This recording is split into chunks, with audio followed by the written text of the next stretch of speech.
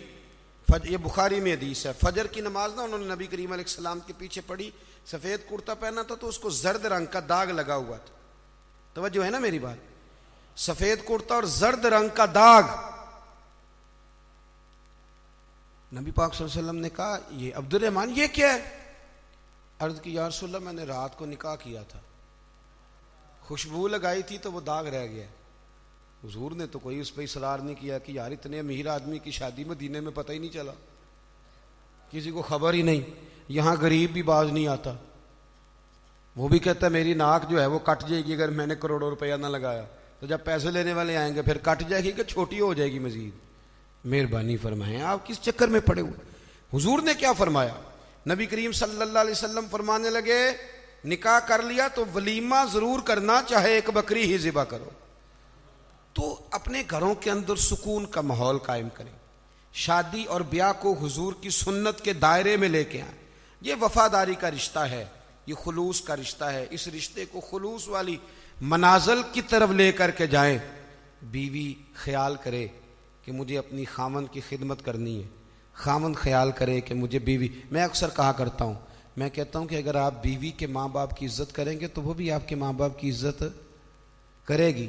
آپ تو ماں بدولت کہتے میں نہیں کبھی سسرال گیا جی, وہ میں دروازے پہ چھوڑ کے آ جاتا ہوں, پھر وہ میں لینے بھی چلا جاتا ہوں چونکہ میں بہت بڑا نواب ہوں. تو آپ کیسے امید رکھتے ہیں پھر وہ آپ کے ماں باپ کی خدمت کرے گی؟ سنیں, 2 باتیں عرض کرتا ہوں, بات ختم کرتا ہوں. سیدہ طیبہ طاہرہ حضرت ختیجۃ الکبریٰ رضی اللہ تعالی.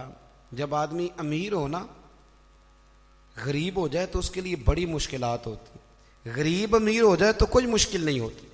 حضرت ختیجۃ الکبریٰ مکے کی ملکہ تھی, 20 کنیزیں نوکرانیاں گھر میں کام کرتی. پھر سیدہ ختیجہ کلمہ پڑھ گئیں, پھر مسلمان ہوئیں, حضور سے نکاح ہوا. اگرچہ حضور نے اعلان نبوت بعد میں کیا, لیکن حضرت ختیجۃ الکبریٰ رضی اللہ تعالیٰ عنہ کہتے ہیں میں تو اسی وقت کلمے کا معنی جو میں نے بیان کیا یہی سمجھ لیں, میں تو اسی وقت ہی سمجھ گئی تھی جب میرے غلام نے آ کے بتایا کہ بادل کے ٹکڑے سایہ کرتے, درخت ان پہ جھکتے ہیں. فرماتے ہیں میں تو اسی وقت ہی محبوب کی غلامی میں آ گئی. نکاح ہو گیا, حضور کی بارگاہ میں آ گئی. فرماتی ہیں میں نے نا ظہر کے وقت سارا مال حضور کی خدمت میں دیا, 20 کنیزیں غلام ظہر کے وقت, اور عصر سے پہلے محبوب نے ہر شے اللہ کے رستے میں تقسیم کر دی. یہ وقت بھی بطور تمثیل ہے کہ جتنا زور عصر کے درمیان وقت ہوتا ہے اتنے وقت میں بانٹ دیا حضور نے سارا کچھ. اتنی امیر بی بی اور پھر وہ غریب ہو جائے. حضرت ختیجہ نے پھر وہ وقت بھی دیکھا کہ آپ کے کپڑوں کو 20 پیوند لگے ہوتے تھے, 20. پہلے کبھی پانی کا پیالہ اٹھ کے نہیں پیا, پھر گھر میں جھاڑو بھی دیتی تھی, پھر گھر کے سارے کام کرتی. ایک دن نا مسند امام احمد میں موجود ہے, کھانا پکا کے نا حضرت ختیجۃ الکبریٰ کھانا پکا کے باورچی خانے سے نکلی تو کپڑے سارے پیوند سے بھرے ہوئے, پاؤں مبارک پر بھی گھر کے کام کاج کی وجہ سے بہت ساری چیزیں لگی ہوئی, پیر چوم رہی ہیں بہت ساری چیزیں. حضرت ختیجہ باورچی خانے سے کھانا پکا کے نکلی اور جب محبوب کریم کے سامنے رکھا تو حضور مسکرانے لگے, غور سے سیدہ کا چہرہ دیکھنے لگے. یا رسول اللہ کیا ہوا؟ تو محبوب فرمانے لگے ختیجہ آپ کے آنے سے پہلے جبریل آ گئے اور وہ عرض کر رہے تھے یا رسول اللہ ختیجہ کھانا لے کے آ رہی ہے, اور جب وہ آ جائے تو اسے اس کے رب کا سلام کہہ دیجئے گا. اگر خاتون اپنے خاوند کی خدمت کرے, اگر وہ یہ ذوق بنائے, یہ مزاج. اب تصویر کا بالکل دوسرا رخ بھی دیکھیں, یہ کنز العمال میں یہ بھی حدیث ہے, اور حدیث کی راوی سیدہ عائشہ صدیقہ. بس بات ختم کرنے لگا ہوں. سیدہ عائشہ صدیقہ کہتی ہیں دوپہر کو حضور آرام کرتے تھے, کھانے کے بعد لوگ ملنے نہیں آتے تھے. پر ایک دن نا ایک بوڑھی اماں آ گئی, اس نے جب دروازے کے سامنے آ کے وہ بولی تو حضور جلدی سے اٹھے, خود دروازہ کھولا, کھانا کھلایا, کھجوریں دی, سرکہ دیا, پیار کیا, محبت فرمائی. حضرت عائشہ صدیقہ رضی اللہ تعالیٰ عنہ کہتی ہیں یہ میں نے انفرادی رنگ دیکھا، باقی ہر ایک سے شفقت کرتے تھے، پر یہاں میں نے حضور کا انداز جداگانہ دیکھا۔ جب جانے لگی تو حضور نے تحائف بھی دیے۔ میرے دل میں خیال آیا حضور اب جائیں گے، رات کو واپس آئیں گے تو پوچھوں گی کہ یہ اماں کون ہے، لیکن محبوب تو لیٹ گئے۔ کہتی میں قریب گئی، قدموں میں بیٹھی، میں نے کہا یا رسول اللہ یہ کون تھی خاتون، آپ نے بڑا ہی پیار کیا۔ کہتی حضور اٹھ کے بیٹھے تو آنکھوں میں آنسو تھے۔ میں نے کہا یا رسول اللہ کیا ہوا؟ تو محبوب فرمانے لگے عائشہ یہ نا میری پہلی زوجہ سیدہ خدیجہ کی سہیلی تھی، یہ جب ہم مکے میں رہتے تھے تو وہ یہ آیا کرتی تھی، خدیجہ کھانا بھی کھلاتی تھی، پیار بھی کرتی تھی، تحفے بھی دیتی تھی۔ آج جب یہ لوٹ کے دوبارہ آئی ہے تو خدیجہ کی یادیں تازہ ہو گئی، میں نے اسی طرح وقت دیا ہے، کھانا کھلایا ہے، تحائف دیے، اور حدیث کا آخری جملہ حسن العہد من الایمان۔ محبوب فرمانے لگے وعدے، عہد اور رشتے اچھے طریقے سے نبھانا یہ بھی ایمان کا حصہ ہے، تعلقات اچھے طریقے سے نبھانا یہ بھی ایمان ہے۔ بہت فکر کے ساتھ شریعت کے دائرے کے اندر رہ کے نکاح کیا جائے۔ دیکھیں کسی کے دیندار ہونے کا پتہ ہی تب چلتا ہے جب اس کے گھر میں کسی کی شادی ہوتی ہے، محفل میں تو سارے نیک ہوتے ہیں، تبھی تو پتہ چلتا ہے کہ اب اس کا دین سے کتنا رشتہ ہے۔ شریعت کے دائرے میں رہیں، نکاح کو آسان کریں۔ پھر اگلی جو بات ہے وہ یہ ہے کہ محبوب کریم کی شریعت اور سنت کے مطابق ہمارے ہاں نا طلاقیں بہت زیادہ ہو رہی ہیں۔ اس کی بنیادی وجہ یہ ہے کہ ہم طلاق کے مسائل نہیں سیکھتے، جس کی ہمیں ضرورت ہے۔ جب آپ شادی کریں حیض و نفاس کے، طلاق کے مسائل، ان چیزوں کو سیکھ لیں تاکہ بعد میں کوئی دشواری نہ ہو۔ بعد میں پوچھنے آتے ہیں کہ مولانا اب یہ کر لیا ہے تو اب کیا کروں، تو میں کہتا ہوں یہ کبھی تھوڑا سا کسی مولانا سے پہلے بھی رابطہ رکھ لیتے نا، اتنے فضول خرچے ہوتے ہیں۔ اور جب نکاح میں حق مہر کی باری آتی ہے نا تو کہتے ہیں شرعی رکھ لو، میں نے کہا باقی سارے کام غیر شرعی، اور حق مہر شرعی۔ حق مہر شرعی یہ ہے کہ جتنا لڑکا دے سکے۔ ایک صحابی نے اپنی بیوی کو حق مہر میں پورا باغ بھی دیا تھا، جتنا کوئی یہ کوئی نہیں ہے 32.5 روپے پتہ نہیں کہاں سے نکل آئے ہیں، کوئی ان کا تعلق نہیں ہے، جتنا خامد حق مہر حیثیت ہو اتنا دے۔ اور مولا علی شیر خدا رضی اللہ تعالیٰ عنہ فرمایا کرتے تھے جس کو دائمی بخار ہو اترے نہ، کسی بیوی کے پاس اگر حق مہر کے پیسے پڑے ہوں تو برکت والے ہوتے ہیں، ان سے پیسے لے کے، چاہے بعض علماء کہتے ہیں اس کا یہ معنی بھی کر لو کہ اپنی جیب سے دے دے، حق مہر والے متبرک ہیں وہ لے لے، کہتے تھے ان پیسوں کا شہد خرید کے پیو، پرانے سے پرانے بخار میں بھی اللہ شفا عطا کر دے گا، اس لیے کہ وہ برکت والے پیسے ہیں۔ میں دعا کرتا ہوں اللہ ہماری اس عزیز پہ کروڑوں رحمتیں فرمائے، اللہ کریم ان کی زندگی کے سارے معاملات میں آسانی فرمائے۔ آپ کی محفل اگر جاری رہے گی بڑی اچھی بات ہے، محفلیں تو سرکار کی ہیں۔